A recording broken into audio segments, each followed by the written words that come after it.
So, hello everyone. I'm going to be talking about ZoKrates, which is a toolbox for zero-knowledge proofs on Ethereum and elsewhere.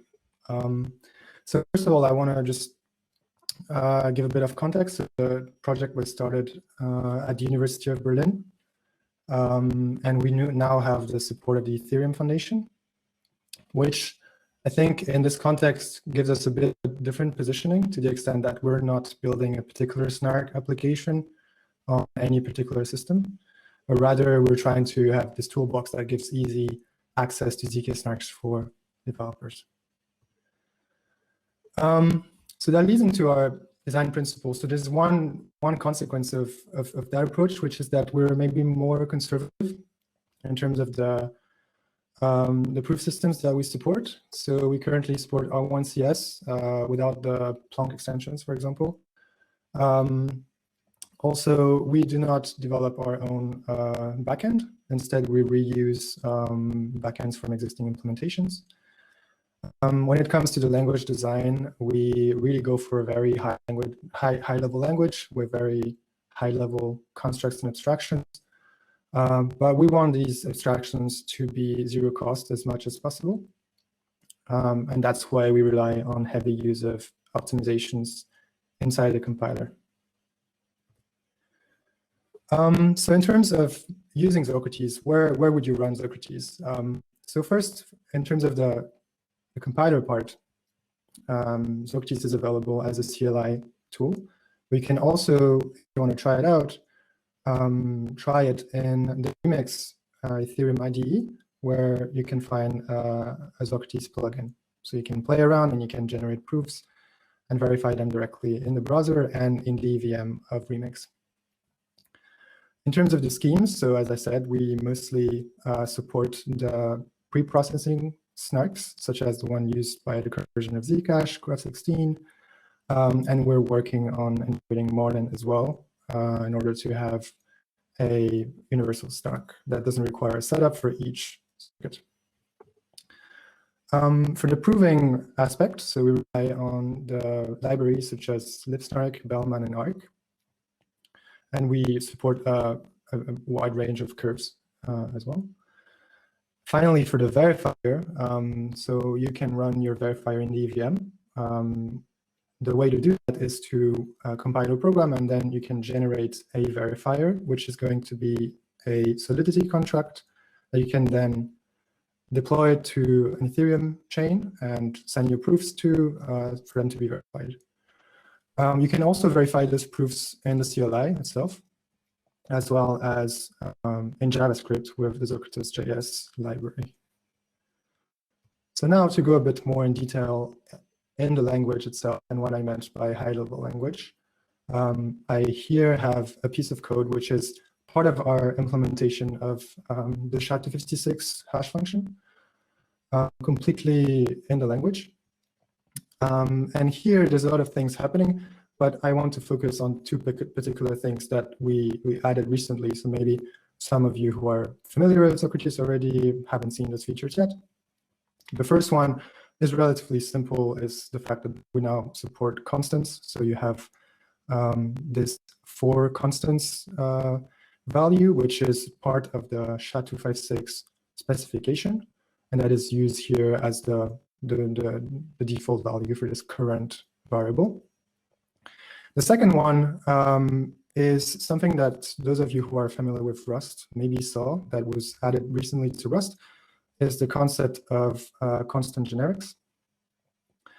And you can see this in the declaration of the function. So you can see here SHA-256 of k, and then this k is used inside the signature of the function.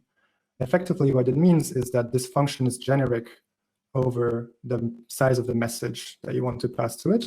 So you can pass a message of arbitrary size. This size has to be known at compile time, hence the word constant generic.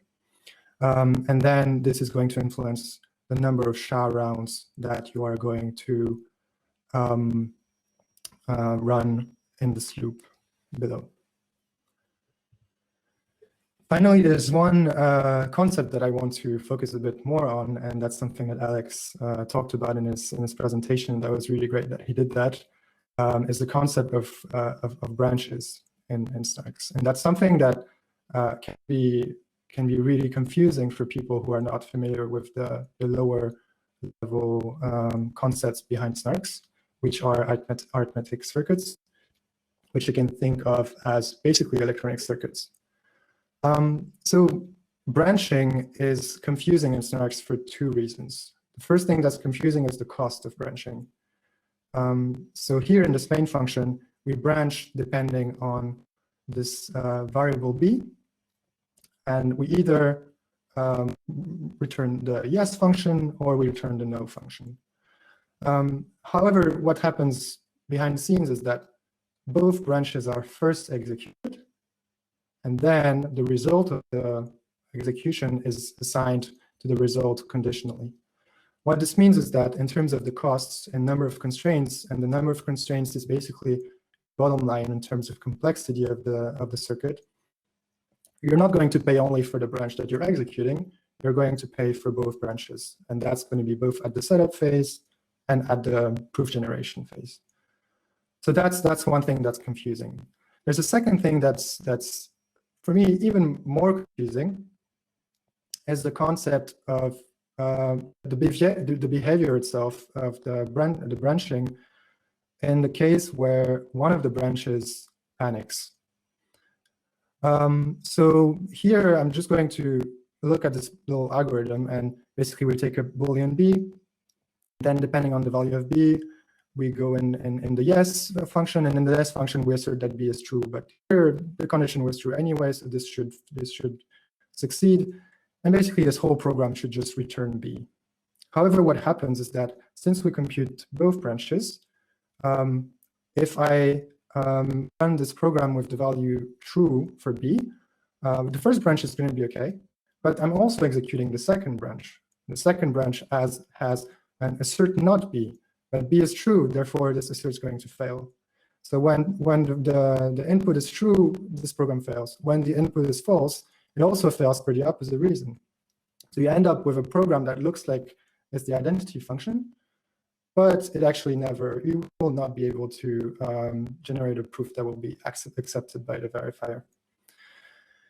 This is something that we just released a new experimental feature on, which basically only activates the constraints that are inside your branches if those branches are being executed in the intuitive sense. So only if the branches are the ones chosen by the value of the condition in that if statement. There's one caveat here, is that contrary to the other abstractions that I talked about earlier, this abstraction is not zero cost, because you need to basically encode these things in constraints themselves, and encoding a conditional assertion is more expensive than encoding just the assertion itself. However, we think that there's a range of applications where this is useful, and so that's something that we currently provide behind a flag, but that we hopefully will make more available in the future. So yeah, and it's also a feature that we would really love to hear feedback on, and that we're still optimizing in terms of cost. Finally, I just want to go quickly into what's coming soon. The main direction that we're going is first supporting recursive proofs. So we already support the curves from the zkSessions protocol. So we already have a way to generate those proofs. We only have the part missing, which is verifying the proof inside the host curve. And that's something that we are working on now, and that we want to also provide in the toolbox. Second is using Marlin, as I described, is a proof system that's still based on R1CS, but that does not have a circuit-specific setup phase. And I mean, trusted setup phase. And finally, we also work on having a simplified project configuration. So as you maybe know from other projects, you have this little tool that helps you with having a config file for your project, etc., and put your parameters there, which is something we also want to support. So feel free to check out our documentation, which out to us on Gitter. Check out our GitHub, and yeah, I'm happy to answer questions if there's any time left. Hey, so I don't think we have very much time, but there were questions here. Maybe I'll just ask the first one and you can go answer the others by chat. Sure. So Matthias asked, and I'm going to say it right this time. Sorry about the earlier question and not saying that right. He asked, can you overwrite a variable that lies outside the scope of the if-else statement? So we don't have if-else statements. We have if-else expressions. So your expressions, currently we don't have blocks as expressions, so there's basically no syntactic way to express that. So you would call a function and the function would have its own scope. Cool.